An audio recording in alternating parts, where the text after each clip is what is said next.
नमस्कार मंडळी, स्वागत आहे तुम्हा सर्वांचं आज पुन्हा एक नवीन व्हिडिओमध्ये। आज आपण बोलणार आहोत परवाच्या झालेल्या टास्क बद्दल। परवा जो लगोरीचा गेम झाला आणि त्यामध्ये महत्त्वाचं सर्वात जास्त जे ट्रोल केले जाते ते अंकिता आणि सूरजला।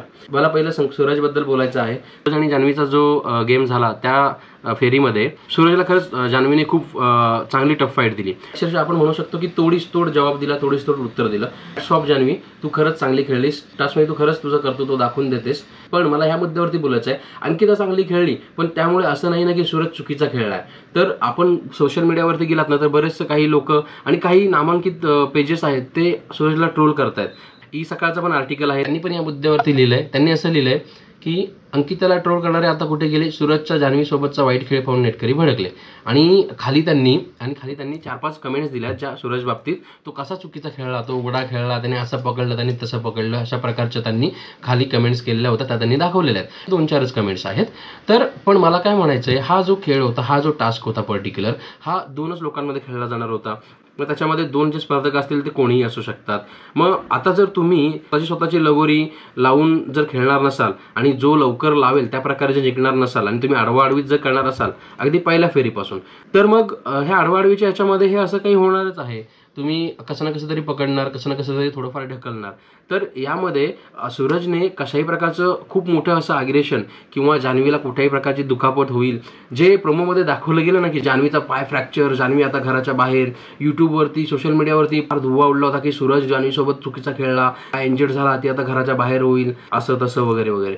पण जेव्हा आपण गेम बघितला तेव्हा सूरज खूप डिग्निटीनेच खेळला, कुठल्याही प्रकारचं चुकीचं तो जान्हवीबरोबर खेळला नाही। उलट तिने जिथे तिथं सांगितलं मला ॲडजस्ट होऊ दे, मला थोडा नीट बसू दे वगैरे, तिथं त्यांनी थोडीफार ढील दिली, थोडंफार व्यवस्थित बसून दिलं। तसंच ती मध्येच मग कपडे चेंज करायला गेली। जान्हवीचं मला ते आवडलं की तिने खेळ हा एकदम स्पोर्टिंगली खेळला आणि सूरजही तेवढ्याच प्रॉपरली आणि तेवढ्याच चांगल्या पद्धतीने तिच्याबरोबर तो गेम खेळला। परंतु कुठेतरी बसच्या टीमकडून चुकीचे प्रमो दाखवले जातात। आता सेम किस्सा आपण घेऊ शकतो अंकिता आणि वर्षाताईंचा।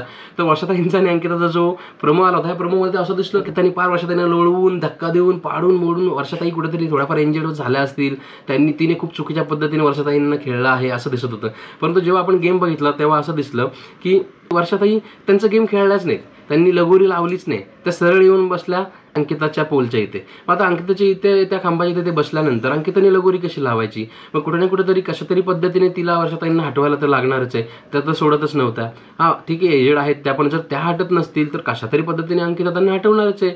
त्या अंकिताला धरत होत्या, पाय धरत होत्या, पाय खेचत होत्या, मग तिला कशा ना कशा पद्धतीने थोडंफार वर्षाताईंना साईडला करायचंच होतं। ज्या प्रकारे प्रमो दाखवला गेला ना, ही ते बिग बॉसच्या टीमची खरंच म्हणजे तुम्ही आता प्रकारे जेवढे पण प्रमो दाखवले आहेत ना, हे असेच मिसलिडिंग प्रमोज आहेत की लोकांना आधी वाटतं की अरे बरंचसं काहीतरी झालं, बरंचसं हे झालं ते, आणि एपिसोड दाखवायच्या आधीच लोक त्या कंटेस्टरला एवढं ट्रोल करतात की असं होतं की तुमचा एपिसोड झाल्यानंतर त्याचं जे वगैरे वागलेला नसतो तरीही ते कुठेतरी रिकवर होतच नाही आणि त्याची ती इमेज तशीच राहून जाते। जे आता सूरज आणि अंकिता बाबतीत झाले की तुमच्या त्या मिसलिडिंग प्रमोजमुळे अंकिता आणि सूरजचा कुठेतरी नंतर पण लोकांचं थोडंफार मत तेच राहून गेलं की ते चुकीचे खेळले। तुमचं ह्या दोन्ही बाबतीत काय मत आहे कमेंट करून नक्की सांगा। आपल्याला जे मुद्दे पटणार आहेत त्याच्यावरती असंच बोलू। भेटूया पुढच्या व्हिडिओमध्ये, तोपर्यंत थँक्यू सो मच, धन्यवाद।